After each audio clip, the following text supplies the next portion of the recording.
প্ৰথমতে আপোনালোকক মই এটা ভাল খবৰ দি আজিৰ মই সাংবাদিক মেল বা সংবাদ মাধ্যমৰ আগত আমাৰ বক্তব্য ৰাখিব খুজিছোঁ। ভাৰতীয় ৰিজাৰ্ভ বেংকে 2020 আৰু 25 এই 5 বছৰত অসমৰ ইকনমিক বা অসমৰ বিত্তীয় ব্যৱস্থাক দেশৰ ভিতৰতে ফাষ্টেষ্ট গ্ৰয়িং ষ্টেট হিচাপে ৰিকগনাইজ কৰিছে। আৰু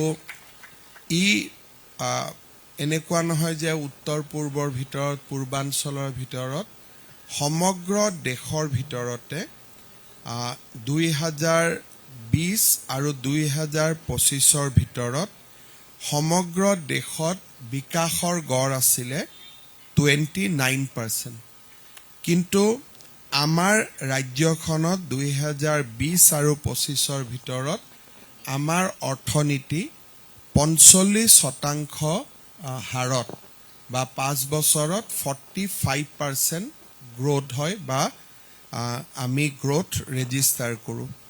আৰু সেই দিশৰ পৰা যদি আমি চাবলৈ যাওঁ, আমাৰ ইকনমি 4,10,724 কোটি টকাৰ আছিলে আৰু এই বছৰত আমি 7,41,626 কোটি টকাত আমি প্ৰৱেশ কৰিছোঁ। আৰু যদি আমি ইয়াক পাৰ্চেণ্টেজত যেতিয়া আমি চাব যাওঁ, it is a growth of 45%। আৰু নিশ্চিতভাৱে আমাৰ ৰাজ্যখনৰ অৰ্থনীতিয়ে যোৱা 5 বছৰত এখন বিকশিত ৰাজ্যৰ ফালে আমি অগ্ৰসৰ হোৱাৰ দিশত আগবাঢ়িছোঁ। এই সময়ছোৱাৰ ভিতৰত অসমৰ পাৰ কেপিটা ইনকাম অৰ্থাৎ প্ৰতিজন ব্যক্তিৰ উপাৰ্জন 54% বাঢ়িবলৈ সক্ষম হৈছে। ইকনমি বাঢ়িছে এট এ ৰেট অফ 45% আৰু মানুহৰ ব্যক্তিগত জীৱনৰ বা ব্যক্তিগত উপাৰ্জন বাঢ়িছে এট এ ৰেট অফ 54%। অৰ্থাৎ আমাৰ 2021 চনত 1,03,371 টকা প্ৰতি জনমূৰি আয় আছিলে।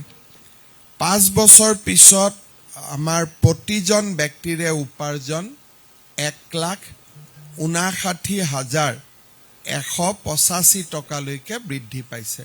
তাৰমানে এতিয়া আমাৰ অসমৰ প্ৰতি ব্যক্তিৰে উপাৰ্জন 1,60,000 টকাৰ ওচৰা ওচৰি গৈ আমি পাব পাৰিছোঁ। And this is again A growth of 54%।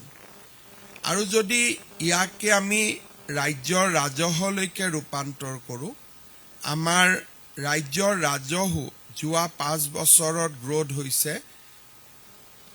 At A rate of 53%। তাৰমানে যোৱা 5টা বছৰত আমি ফাষ্টেষ্ট গ্ৰয়িং ইকনমি হ'ব পাৰিছোঁ, পাৰ কেপিটা ইনকাম বাঢ়িছে, ৰাজ্যৰ ৰাজহ বাঢ়িছে, আৰু আজি অসমে এক সুস্থিৰ বিত্তীয় ব্যৱস্থাপনাৰ ফালৰ পৰা এখন সুস্থিৰ ৰাজ্যলৈ ৰূপান্তৰ কৰিছে।